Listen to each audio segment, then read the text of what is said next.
Assalamualaikum warahmatullahi wabarakatuh. Perkenalkan, nama saya Hilmiah Rahmawati, NPM 20030200118 dari Prodi S1 Perbankan Syariah kelas A semester 2. Di video kali ini saya akan menjelaskan sejarah pemikiran ekonomi Islam pada masa Bani Abbasiyah. Sejarah pemikiran ekonomi Islam pada masa Bani Abbasiyah yaitu pada tahun 750 sampai 847 Masehi atau 132 sampai 232 Hijriah.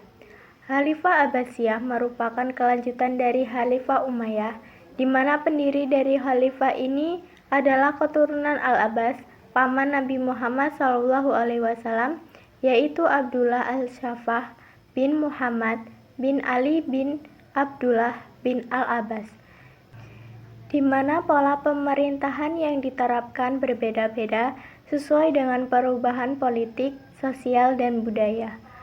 Kekuasaan Bani Abbasiyah berlangsung dalam kurun waktu yang sangat panjang, berkisar tahun 132 Hijriah sampai 656 Hijriah atau 750 Masehi sampai 1258 Masehi, yang dibagi menjadi 5 periode. Periode pertama yaitu tahun 132 Hijriah sampai 232 Hijriah atau 750 Masehi sampai 847 Masehi disebut periode pengaruh Persia pertama. Periode kedua yaitu tahun 232 Hijriah sampai 334 Hijriah atau 847 Masehi sampai 945 Masehi disebut masa pengaruh Turki pertama. Periode ketiga yaitu tahun 334 Hijriah sampai 447 Hijriah atau 945 Masehi sampai 1055 Masehi, masa kekuasaan dinasti Buayyih atau pengaruh Persia kedua.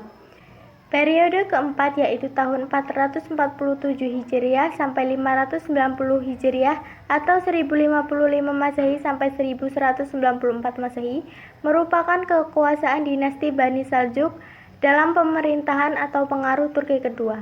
Periode kelima yaitu tahun 590 Hijriah sampai 565 Hijriah atau 1194 Masehi sampai 1258 Masehi merupakan masa khalifah bebas dari pengaruh dinasti lain, tetapi kekuasaannya hanya efektif di sekitar kota Baghdad. Kebijakan administrasi keuangan negara Abbasiyah. Istilah bank memang tidak dikenal dalam khasanah keilmuan Islam. Yang dikenal adalah istilah jihbiz. Kata jihbiz berasal dari bahasa Persia yang berarti penagih pajak.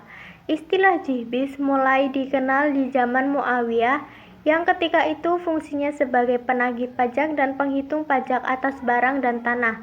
Sedangkan di zaman Abbasiyah, jihbiz populer sebagai suatu prosesi penukaran uang. Pada zaman itu mulai diperkenalkan uang jenis baru yang disebut fulus yang terbuat dari tembaga. Sebelumnya uang yang digunakan adalah dinar yang terbuat dari emas dan dirham yang terbuat dari perak. Di zaman itu jihbiz tidak saja melakukan penukaran uang namun juga menerima titipan dana, meminjamkan uang, dan jasa pengiriman uang. Pemungutan pajak merupakan sumber utama pendapatan negara Abbasiyah, sedangkan sumber lainnya adalah zakat yang diwajibkan atas setiap orang Islam.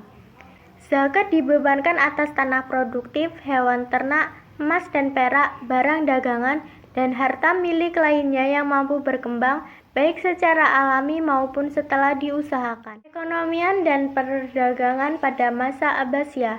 Beberapa khalifah yang pernah menjadi pemimpin pemerintahan saat dinasti Abbasiyah. Yang pertama, Abu Ja'far Al-Mansur. Pada awal pemerintahan beliau, perbendaharaan negara dapat dikatakan tidak ada karena khalifah sebelumnya Al-Shafah banyak menggunakan dana Baitul Ma'al yang diberikan kepada para sahabat dan tentara.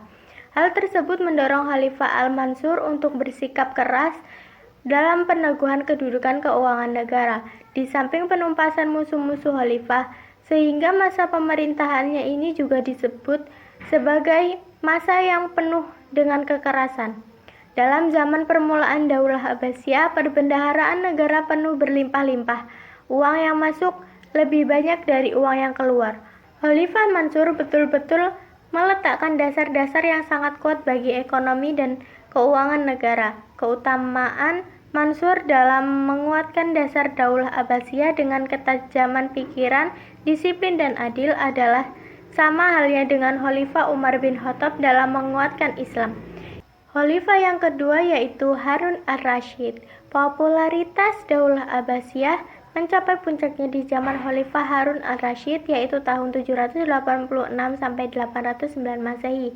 Kesejahteraan sosial, kesehatan, pendidikan, ilmu, pengetahuan dan kebudayaan serta kesusastraan berada pada zaman keemasannya. Pertumbuhan ekonomi berkembang dengan pesat dan kemakmuran Daulah Abbasiyah mencapai puncaknya.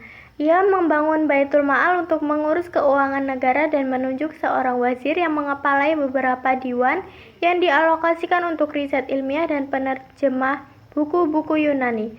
Di samping itu, untuk biaya pertahanan dan anggaran rutin pegawai, pendapatan tersebut juga dialokasikan untuk biaya para tahanan dalam hal menyediakan bahan pangan dan pakaian musim panas dan dingin. Pemikiran ekonomi Islam pada masa dinasti Abbasiyah.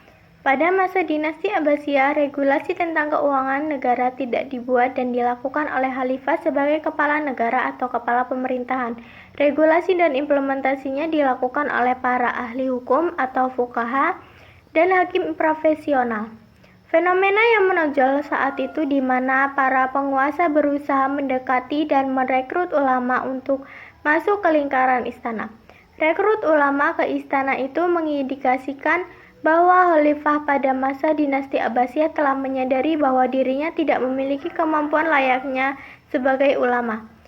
4 alasan yang memberikan kontribusi dari pernyataan tersebut adalah: yang pertama, perluasan wilayah Islam; yang kedua, perpecahan dalam negara; yang ketiga, jarang waktu panjang dengan masa kenabian; dan yang keempat, meningkatnya kompleksitas kehidupan.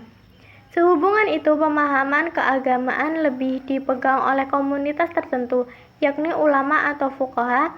Fuqaha dari ilmu fikih telah mengalami kemajuan yang sangat pesat pada masa dinasti Abbasiyah. Berbagai paradigma, pendekatan, dan metodologi ilmu fikih telah muncul dan berkembang maju sedemikian rupa. Sebagai implikasinya, pada masa dinasti Abbasiyah muncul sejumlah mazhab fikih. Mazhab fikih ini belakangan berpengaruh pula secara kuat terhadap pemikiran ekonomi. Pada persoalan fikih yang sama seringkali melahirkan pemahaman dan pemikiran yang bervariasi. Variasi pemikiran ini terutama disebabkan perbedaan dalam penggunaan paradigma, pendekatan, dan metodologi. Terkait dengan pemikiran ekonomi pada masa dinasti Abbasiyah, sebenarnya tercermin dari pikir dan karyanya yang muncul pada saat itu.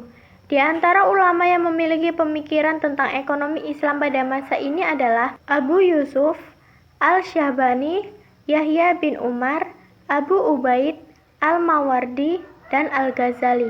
Sekian penjelasan yang dapat saya sampaikan, mudah-mudahan ada manfaatnya.